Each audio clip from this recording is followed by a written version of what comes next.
नमस्कार साथियों।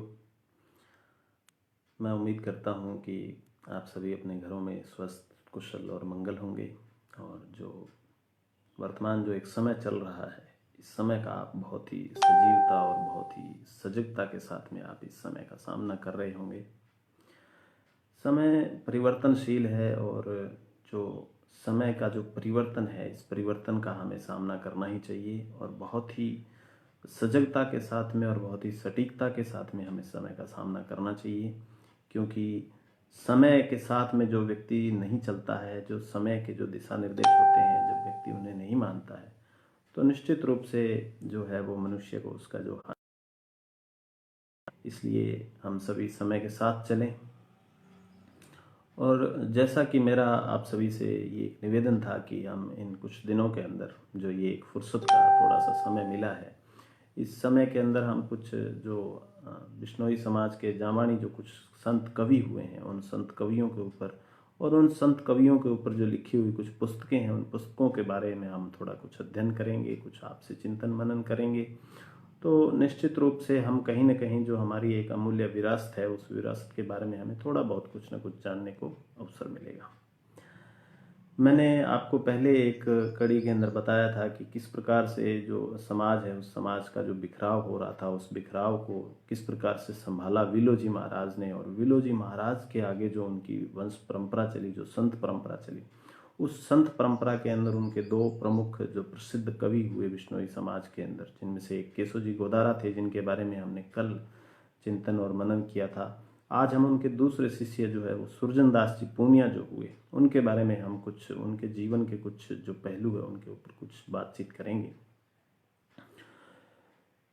सुरजन दास जी है, उनके बारे में संत सावराम जी राड़ ने कहा था कि केशव जी और जो सुरजन दास जी है, उनको तो जाम्बो जी का मन ही समझना चाहिए। अर्थात मन उस व्यक्ति को माना जाता है जो किसी के मन की बात जान लेता है कि यह व्यक्ति क्या कहना चाहता है। तो जामानी साहित्य में कहीं ना कहीं यह प्रसिद्ध है कि जो सुरजन दास जी हैं और जो केशव जी हैं, उन्होंने जाम्बो जी का जो मन है, उस मन को उन्होंने जान लिया था। और कहीं ना कहीं वो गुरु महाराज जिस संदेश को देना चाहते थे, जिस संदेश को स्पष्ट करना चाहते थे, उस संदेश को उन्होंने कालांतर में अपनी काव्य रचनाओं के द्वारा समाज के सामने कहीं ना कहीं और अधिक मुखर तरीके के साथ समाज के सामने रखा। सुरजन दास जी पूनिया, जिनका जन्म जो है वो संभावित विक्रमी संवत 1640 के आसपास का मानते हैं, और इनका जो जन्म है वो भियासर गांव में हुआ था। और भियासर गांव में आज भी जो पूनियों का गुआड़ बोलते हैं, जिसमें वहाँ उनको समाधि दी गई थी। और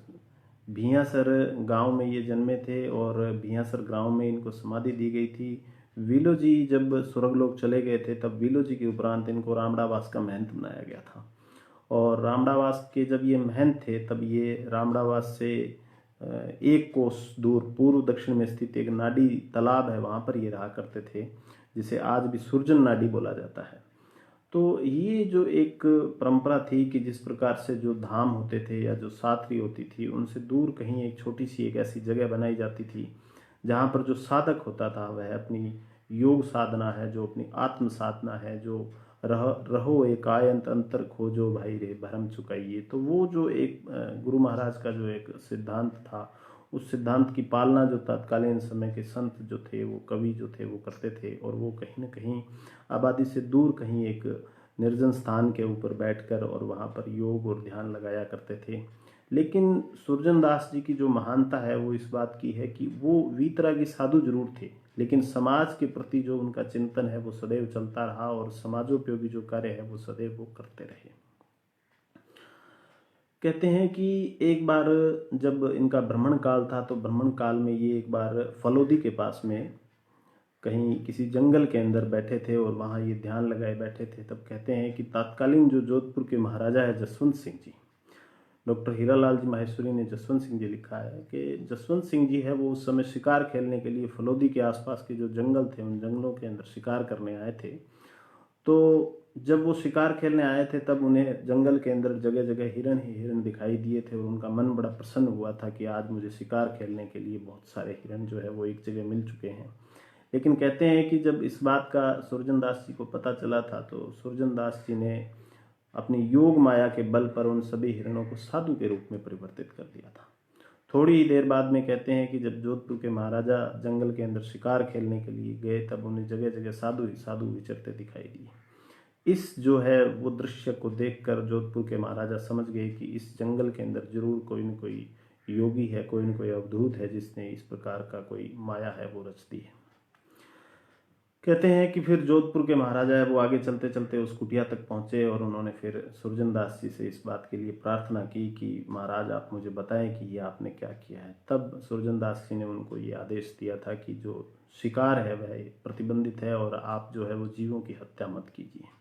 तब कहते हैं कि जोधपुर के जो महाराजा है उन्होंने उनका शिष्य तो स्वीकार किया था और उनको इस बात का वचन दिया था कि इस क्षेत्र के अंदर कभी भी शिकार नहीं खेला जाएगा। तो ऐसे जो एक महान संत हैं, ऐसे जो महान कवि है जिन्होंने न केवल सामाजिक योगदान दिए बल्कि अपनी जो स्वानुभूत आत्म साधना थी, जो अपने योग का बल था, उस योग के बल पर भी उन्होंने समाज के जो सिद्धांत थे उन सिद्धांतों के ऊपर बड़े बड़े राजा महाराजाओं को झुकने के लिए मजबूर कर दिया। सुरजनदास जी जो है वो इनको जामानी जो साहित्य है, जो जामानी ज्ञान है और जो जामानी विचारधारा है उसका इनको तात्विक ज्ञान था। उन्होंने दोनों रूपों में समाज की सेवा की। उस तात्विक ज्ञान को भी इन्होंने समाज को प्रदान किया और जो इनकी स्व अनुभूति का जो इनका ज्ञान था, जो आत्म साधना और योग का इन्होंने इनका जो एक यूं कहें कि जो एक इनका एक अतिरिक्त ज्ञान था, उस अतिरिक्त ज्ञान का भी उन्होंने अपने साहित्य के अंदर प्रयोग किया। इन्होंने अपनी जो मुख्य रचनाएं हैं उन मुख्य रचनाओं के अंदर इन्होंने साखी लिखी, गीत लिखे, हरजस लिखे और दूहे लिखे, जिनमें कुछ प्रसिद्ध है 10 अवतार दूहा, अश्वमेघ जिग का दूहा, छंद लिखे, कवित लिखे, सवैये लिखे और सबसे प्रमुख जिसे हम सोरठ की साखियां कहते हैं। सोरठ एक प्रकार की राग होती है और रात्रि के तीसरे या अंतिम प्रहर में जब जागरण पूर्णता की ओर बढ़ रहा होता है तब जो वैराग्य को व्यक्त करती हुई जो और एक प्रकार की जो चेतावनी है, चेतावनी और वैराग्य दोनों का जो एक घुला मिला मिश्रण रूप में जो एक साखी गाई जाती है उसे सोरठ साखी कहा जाता है। काफ़ी लंबी राग में यह साखी होती है और निश्चित रूप से जो व्यक्ति धर्म और अध्यात्म में रुचि रखता है, जो साधना विषयक विषयों में रुचि रखता है, उसके लिए यह साखी उसके जीवन की जो अवस्थाएं हैं उन अवस्थाओं से उसको जगाने वाली होती है और कहीं ना कहीं उसको परमात्मा के पथ पर अग्रसर करने वाली होती है। इन सब के अलावा इन्होंने संत केशव जी की तरह कुछ कथाएं लिखी, जिन कथाओं के माध्यम से भी इन्होंने समाज का मार्गदर्शन किया। सबसे जो पहली कथा है वो है इनकी कथा चेतन की। कथा चेतन की में इन्होंने मोक्ष प्राप्ति करने के लिए धर्म के जो कार्य हैं, जो सुकृत के कार्य है वो करने की इन्होंने समाज को सीख दी। ये एक बहुत बड़ा योगदान ही रहा था कि गुरु महाराज ने भी अपने समुदाय को सदैव यह निर्देश दिया कि आपको अगर मुक्ति प्राप्त करनी है, मोक्ष प्राप्त करना है तो आपको सुकृत करने चाहिए, आपको धर्म के कार्य करने चाहिए। तभी तो कहते हैं कि कलयुग की भी जन्म गुरु पगे पगे पगवाए, अर्थात उन्होंने अमृत जल से हेद भरी हर कोई भी वो आए। जो जल संरक्षण का कार्य है उस जल संरक्षण के कार्य के लिए भी उन्होंने उस समय का जो तत्कालीन विष्णुई समाज था उसको निर्देश दिए कि वे अपने धार्मिक कार्य हैं उनको और सुकृत जो है उनको ज़्यादा से ज़्यादा करें और जो अपने इंद्रिय हैं उनको पवित्र रखें। कथा चेतन की में इन्होंने 2 मुख्य विषयों पर अपना ध्यान आकर्षित किया सभी का कि एक तो धार्मिक कार्य करने हैं और एक अपने इंद्रिय है उनको पवित्र रखना है। उसके बाद में एक कथा चिंतावणी की है। कथा चिंतावणी के अंदर उन्होंने गर्भावस्था से लेकर बालकपन का जो एक समय बीतता है मनुष्य का, तो उस समय के अंदर जो वो क्या अनुभूतियाँ होती है, वो क्या आभास होते हैं और वो एक समय होता है जिस समय के अंदर व्यक्ति परमात्मा को बिल्कुल एक प्रकार से भूल जाता है। तो अंत में जो है वो कवि उसको मनुष्य को इस बात के लिए सावधान करता है कि यदि उसे मुक्ति और मोक्ष को प्राप्त करना है तो उसे निश्चित रूप से जो जम्बेश्वर भगवान है, जम्ब गुरु है, उनकी शरण है वो स्वीकार करनी चाहिए और जम्ब गुरु की शरण में जाकर उसे अपनी जीवन है उसको सार्थक सिद्ध करना चाहिए। एक उनकी कथा है कथा धर्मचरी की। ये एक कथा है जिसमें उन्होंने बताया कि किस प्रकार से किन किन लोगों ने धर्म का आचरण किया, धर्म का व्यवहार किया, धर्म का ही आचार व्यवहार किया, जिससे उन्हें अनेकों कष्ट उठाने पड़े, लेकिन कष्ट उठाने के उपरांत में उन्होंने जीवन को जिस रूप में जिया, एक प्रकार से उन्होंने समाज के सामने वो जो चरित्र थे, वो जो आदर्श थे, जिन्होंने धार्मिक जीवन जिया, उनको समाज के सामने रखा था। डूमू, भादू, लोचा, केलन, बरसिंह, श्रोणी, कव्य कुमार, सेठ, सुदर्शन, भागवंती, भोज, चंद्रहास, विदुर, ये कुछ ऐसे इस कथा के जो है वो पात्र हैं जिन पात्रों के माध्यम से समाज के सामने संत कवि सुरजनदास जी ने किस प्रकार से जो धर्म का आचरण है उसकी महानता सिद्ध की। इनमें से कुछ नाम आपने पूर्व की कड़ियों के अंदर सुने भी होंगे। केलन केलन वह व्यक्ति है जो जब लोहा पांगल जो अपनी है वो सिद्धियों का प्रदर्शन करने हिमटसर गांव के पास में जब बैठा होता है डेरा लगाए, तब केलन को ही गुरु महाराज भेजते हैं कि वह केलन उसे जाकर बुला लाए। तो ये जो गुरु महाराज की शरणागत आए हुए जो व्यक्ति थे, जो वहाँ पर समराथल गुरु महाराज के साथ रहते थे, वे विभिन्न कथानकों में जो निकल निकल कर हमारे सामने आते हैं। तो निश्चित रूप से ये वो व्यक्ति थे जिन्होंने धर्म के ऊपर आचरण भी किया, गुरु महाराज के शिष्य भी बने और गुरु महाराज की विभिन्न जो घटनाएं हैं उन घटनाओं के वो साक्षी भी बने। एक उनकी कथा है, कथा हरि गुण की। इसके अंदर जो हरि की महिमा है, जो पिछले जो 9 अवतार हैं, उन 9 अवतारों के अंदर भगवान ने किस प्रकार से अवतार लेकर मानव की किन किन परिस्थितियों के अंदर मदद की, या यूं कहें कि अधर्म का उन्होंने नाश किया और धर्म की जो पताका है वो फहराई, वो उन्होंने इस कथा के अंदर वर्णन किया है।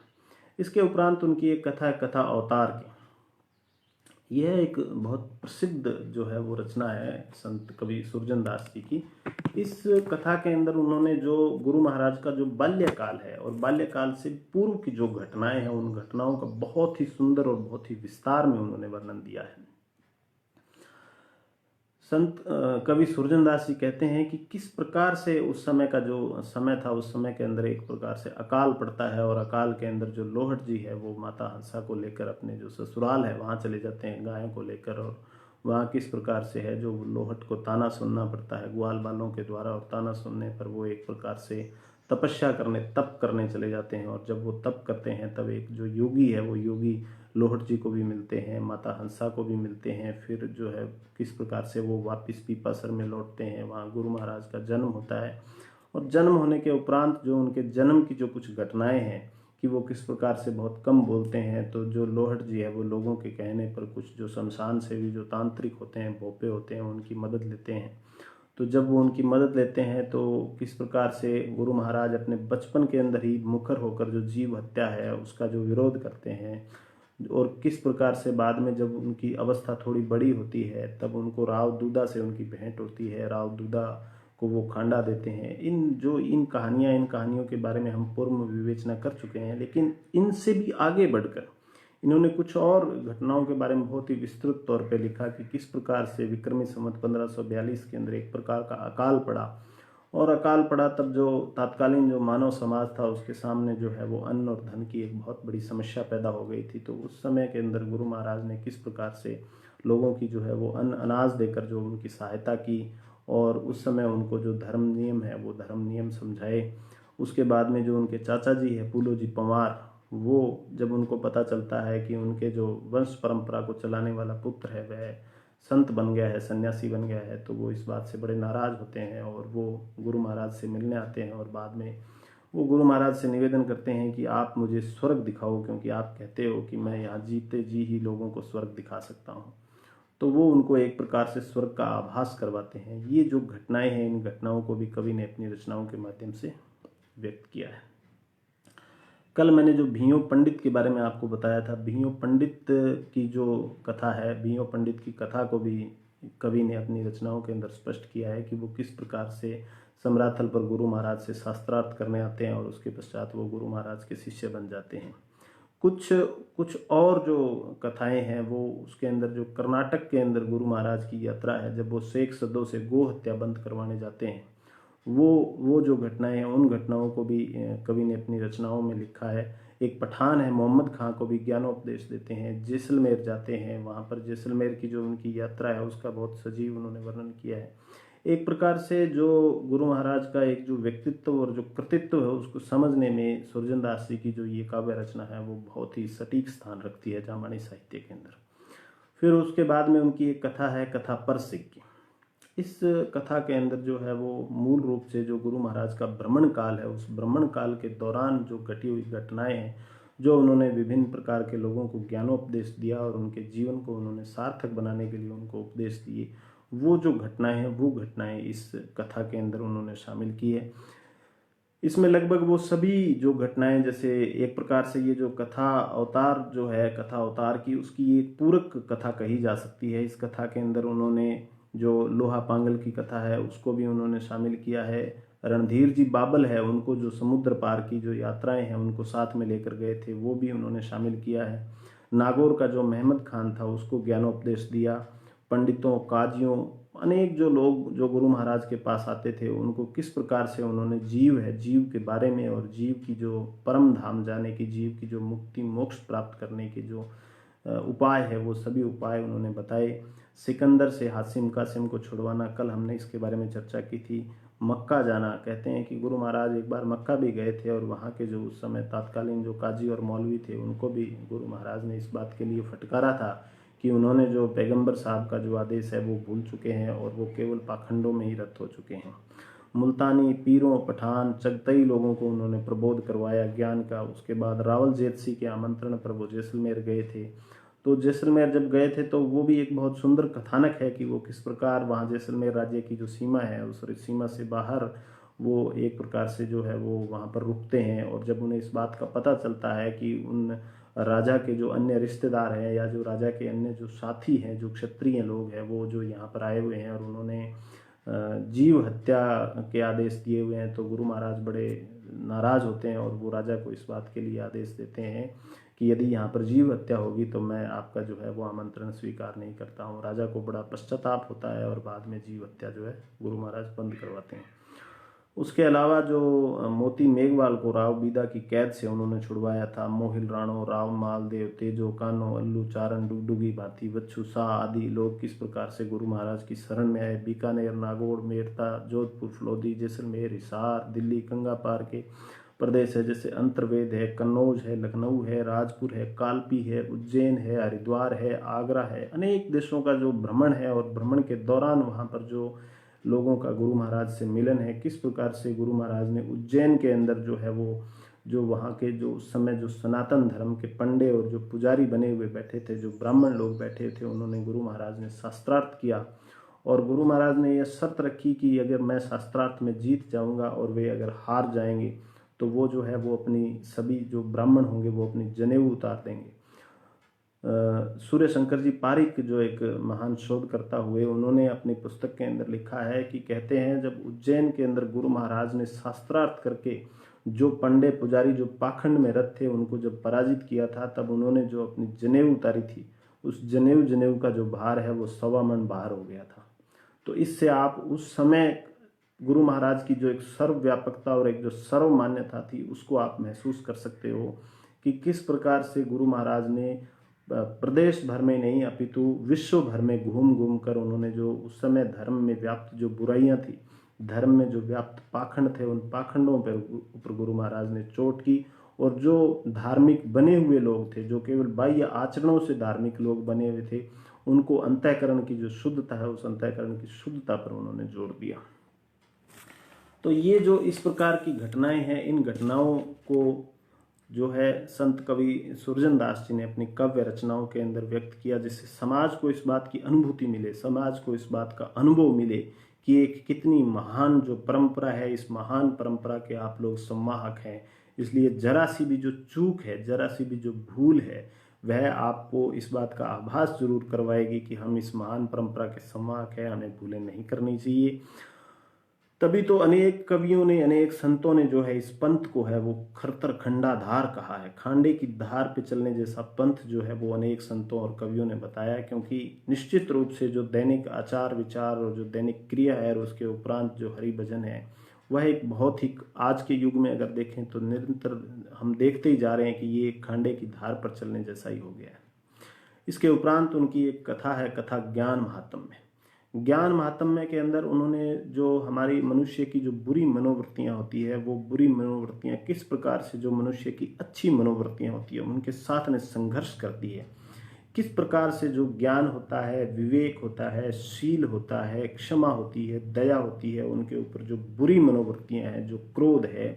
जो अज्ञान है, वो काम है, वो किस प्रकार से उन अच्छी मनोवृत्तियों से एक प्रकार का युद्ध करते हैं। और कथा के अंदर बहुत ही उन्होंने जो संवाद रखे हैं वो संवाद इस प्रकार के हैं कि जो बुरी मनोवृत्तियां हैं वो अपने बुरी मनोवृत्तियों के द्वारा जिन जिन लोगों को उन्होंने जीत लिया था उन लोगों के उदाहरण देती हैं। और जो अच्छी मनोवृत्तियां हैं वो इस बात का उदाहरण देती हैं कि हमने भी अपनी अच्छी मनोवृत्तियों के बल पर किन किन व्यक्तियों के जो है वो जीवन का उद्धार किया था। और निश्चित रूप से अंत में जो है वो अच्छी जो मनोवृत्तियां होती है, जो ज्ञान होता है, वह अंत में विजयी होता है। इसी के साथ उनकी एक और जो है वो कथा ज्ञान तिलक है। ज्ञान तिलक के अंदर उन्होंने विवेक की जो जय है, विवेक जो है वो मनुष्य को जो है विनय देता है, और जो विद्या देता है वह विवेक ही होता है जो मनुष्य के अंदर विद्या को विकसित करता है। या यूं कहें कि विद्या वह होती है जो मनुष्य के अंदर विवेक और विनय को विकसित करती है। तो इन बुरी मनोवृत्तियों के ऊपर जो अंत में जो विवेक की विजय होती है, उस कथानक को उन्होंने अपनी इस कथा ज्ञान तिलक के अंदर उन्होंने व्यक्त किया है। एक उनकी कथा है, कथा गजमोग की। यह एक पौराणिक आख्यान है। गज जो एक ऋषि की जो माला तोड़ देते हैं, तो वो एक ऋषि की माला तोड़ने की वजह से उनको एक श्राप लगता है, और उस श्राप के बाद में बहुत से आपने जामानी भजनों के अंदर इस प्रकार का एक आख्यान सुना होगा कि गज और ग्राह लड़े जल भीतर हार गयो गजराज। तो अंत में वो जो गजराज हैं वो केवल एक आर्त जो पुकार है वो परमात्मा से स्वयं को बचाने के लिए करते हैं, और कहते हैं कि एक पुकार के ऊपर ही गुरु महाराज जो परमपिता परमात्मा है, उन्होंने ग्राहक की जो कैद है, ग्राहक के जो पंजे हैं, उनसे गजराज को छुड़ाया था। और अनेकों जो भजन है, जैसे जो नानी बाई को मायरो है, या इस प्रकार के जो भजन है, इनमें भी जो है वो परमात्मा को जब उलाहना देते हैं नरसिंह जैसे भगत, तब वो कहते हैं कि आपने जो गजराज है उसकी तो एक पुकार पर ही आप चले आए थे। तो उनमें भी जो है इस कथानक का है जो इस्तेमाल हुआ है। इसके उपरांत उनकी एक कथा है उषा पुराण की। ये मैंने आपको कल भी स्पष्ट किया था कि जामानी साहित्य के अंदर आपको रामायण और महाभारत के कुछ ऐसे आख्यान, कुछ ऐसे पौराणिक जो संवाद है, वो आपको बहुत ही गंभीरता के रूप में देखने को मिलेंगे। और उसका जो मूल उद्देश्य है वो समाज का चारित्रिक विकास है। और वो समाज के चारित्रिक विकास के लिए उन्होंने किस प्रकार से जो कृष्ण का पोता है अनिरुद्ध, जो प्रद्युम्न का पुत्र है, उसको, और उसकी जो पत्नी है उषा, उसके जो उनका विवाह है, उस विवाह के दौरान जो अड़चने आती है, और उनके विवाह से पूर्व की जो घटनाएं हैं, उन घटनाओं को उन्होंने किस प्रकार से अपने सुंदर काव्य के अंदर रचना की है। एक प्रकार से कृष्ण और जो शिव भगवान है, उनका जो युद्ध है, उस युद्ध का भी उन्होंने अपने इस कथा के अंदर वर्णन किया है। उस युद्ध का जो है वो इस्तेमाल उन्होंने इसलिए किया है क्योंकि उस युद्ध के अंदर उसमें वो एक क्षत्रिय और जोगी का युद्ध दिखाते हैं कि किस प्रकार से एक क्षत्रिय और जोगी के बीच में युद्ध हुआ है, और उस युद्ध के अंदर अंत में वो दोनों ही प्रसन्नता से गले मिलते हैं। तो वो कहीं ना कहीं उस समय जो एक नाथ पंथ के विरुद्ध, जो एक नाथ पंथ में व्याप्त जो पाखंड और जो आडंबर थे, उन पाखंडों और आडंबरों के विरुद्ध जो एक जय घोष था, जो एक नाद पैदा किया था तत्कालीन संतों ने और कवियों ने, वो उसको भी कहीं ना कहीं एक रूपक के रूप में, कहानी के रूप में उन्होंने व्यक्त किया है। इसके उपरांत उनकी एक कथा है, कथा राम रासो। ये कथा ना होकर एक प्रकार की एक ऐसी एक काव्य रचना है, जिस काव्य रचना के अंदर शूर्पणखा की जब नाक काटते हैं लक्ष्मण, वहां से लेकर जो रावण वध है, रावण वध तक का जो बहुत ही सुंदर राजस्थानी के अंदर जो है विवरण, वो उन्होंने किया है। मेहोजी की जो रामायण है, मेहोजी गोदारा की जो रामायण है, वह 15वीं शताब्दी की है, और यह 16वीं शताब्दी का राम रासो है। इन सब रचनाओं से हमें इस बात का आभास जरूर मिलता है कि जो जामानी संत और कवि थे, वो गुरु महाराज के सिद्धांतों के प्रचार प्रसार में तो लगे हुए थे,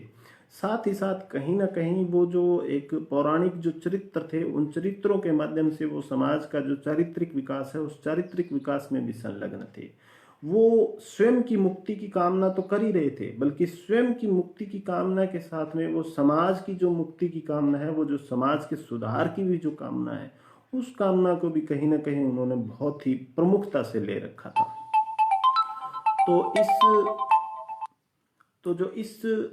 इस कथा है, इस कथा के माध्यम से कुछ जो नवीन तथ्य है, वो नवीन तथ्य जरूर हमारे सामने निकल कर आते हैं कि किस प्रकार से कुछ अलग तथ्य जो है वो रामायण जो प्रचलित है, उस प्रचलित रामायण और जो राम रासो है उसके बीच में निकल कर आते हैं। यहाँ जो राम रासो है, राम रासो के अंदर लक्ष्मण जो है वो 2 बार बेहोश होते हैं। एक बार जब वो अहिरावण के साथ में युद्ध करते हैं तब, और एक बार जब वो रावण का वध कर देते हैं। तो इसमें भी जो रावण का वध है वो लक्ष्मण के द्वारा दिखाया गया है। तो कुछ एक जो समाज के जो चिंतनशील लोग हैं, जो शोधकर्ता हैं, उन्हें इस ओर जरूर ध्यान देना चाहिए कि कहीं ना कहीं जो जामानी साहित्य है वो जामानी साहित्य अपने आप में कुछ नवीन तथ्यों का समावेश लिए हुए हैं, और वे नवीन तथ्य निश्चित रूप से आज जिस प्रकार से दुनिया अपने जो पौराणिक आख्यानों के शोध की तरफ लौटी हुई है उसमें कहीं ना कहीं बहुत प्रभावी सिद्ध हो सकते हैं। इसके अलावा जो सुरजन दास जी की जो साखियाँ हैं, वे साखियाँ भी समाज के अंदर बहुत ही मौलिक योगदान रखती है। जागरणों के अंदर प्रमुख रूप से सुरजन दास जी की साखियाँ गाई जाती है। 15 से अवतार लियो बाबे आठम सो मठोतरी, ये जो एक बहुत ही प्रसिद्ध जो उनकी रचना है, जो गुरु महाराज के अवतार से संबंधित है कि किन परिस्थितियों के अंदर गुरु महाराज ने और किस प्रकार उन्होंने अवतार लिया, अवतार लेने के उपरांत पीपासर जो नगरी है उस नगरी के अंदर किस प्रकार से मंगल गीत गाए गए और किस प्रकार से जो है वो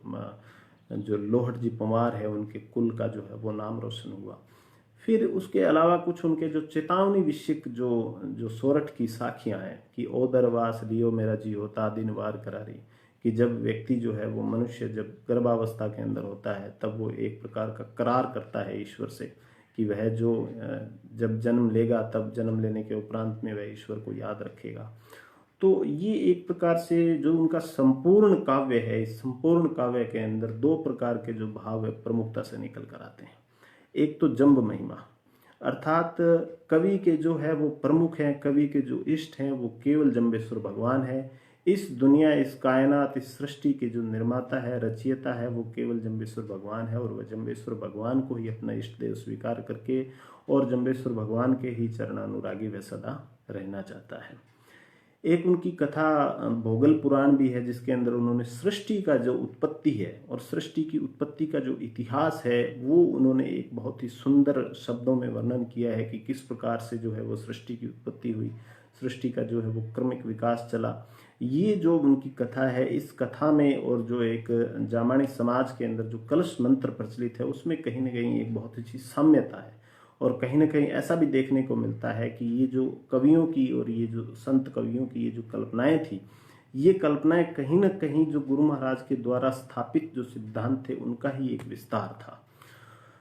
तो जंब महिमा, और जंब महिमा के उपरांत है चेतावनी। चेतावनी जो है वो उनका सबसे बड़ा विषय है। चेतावनी है वो उन्हें हर बात की चेतावनी है। वो उनको जन्म से लेकर जो उनकी वृद्धावस्था, जरावस्था तक उनकी जो विभिन्न आयु के अंदर उसका जो जीवन बीत रहा है, उस बीतते हुए जीवन की चेतावनी है। वह जो व्यक्ति जो अपने कुशलता में, मंगलता में जीता है, उसके पास में सब संसाधन है, लेकिन फिर भी उसका जो जीवन है वो मुक्ति धाम की तरफ नहीं लौट रहा है, उसका जीवन जो है वो व्यर्थ जा रहा है। इस प्रकार की जो चेतावनी विषयक है वो उन्होंने डिंगल भाषा के अंदर बहुत गीत भी लिखे, बहुत हरजस भी लिखे। परमात्मा के प्रति जो उनकी आत्म अनुभूति है, स्वानुभूति है, वो जामानी कवियों में कहीं न कहीं सबसे श्रेष्ठ है।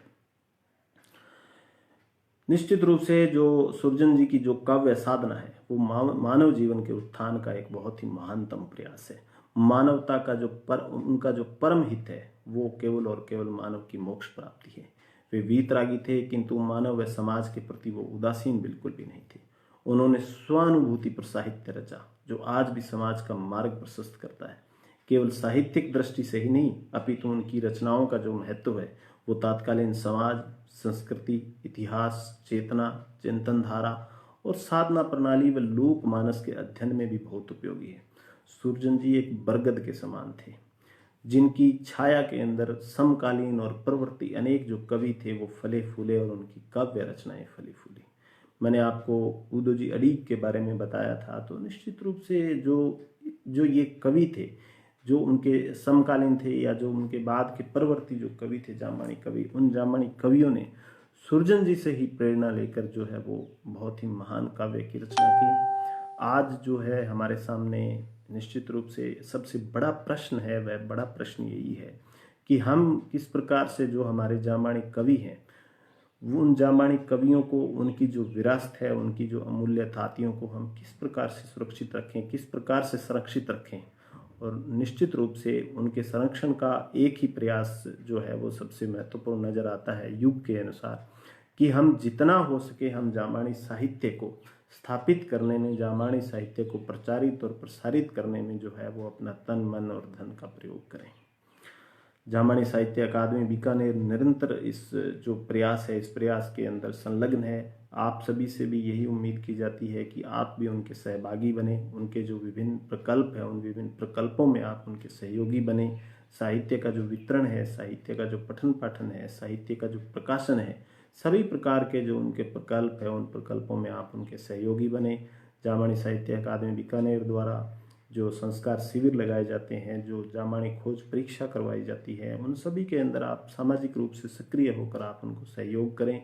तो निश्चित रूप से जो एक स्वप्न जो जामानी संतों ने और कवियों ने इस जामानी समाज के बारे में देखा था, हम कहीं न कहीं उसकी सफलता के अंदर एक छोटा सा योगदान जरूर दे पाएंगे। मैं उम्मीद करता हूँ कि महान कवि सुरजनदास जी पूनिया के बारे में आपको एक छोटा सा विवरण देने की मैं एक छोटी सी कोशिश आप तक कर पाया हूँ। अगली कड़ी में फिर इसी प्रकार किसी जामानी कवि के बारे में या किसी जामानी शख्सियत के बारे में या किसी जामानी जो है वो